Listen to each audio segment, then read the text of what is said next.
বন্ধুরা, রুই মাছ দিয়ে মটরশুঁটি রান্নার রেসিপি শেয়ার করব।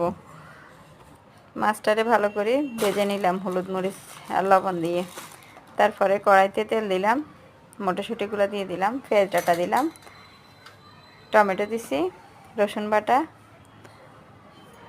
তারপরে হলুদ গুঁড়া, জিরা ধনিয়া গুঁড়া,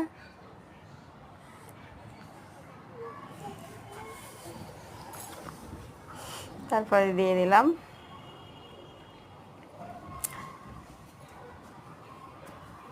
জিরা ধনিয়া দেওয়ার পরে আমি লবণ দিছি, লবণ দিয়ে ভালো করে একটু নেড়ে কাঁচামরিচ দিছি। তারপরে ফুটানো গরম পানি দিলাম, ফুটানো পরিমাণ মতো গরম পানি দিয়ে মাছগুলো দিয়ে দিব, মাছগুলো দিয়ে ঢেকে দেব।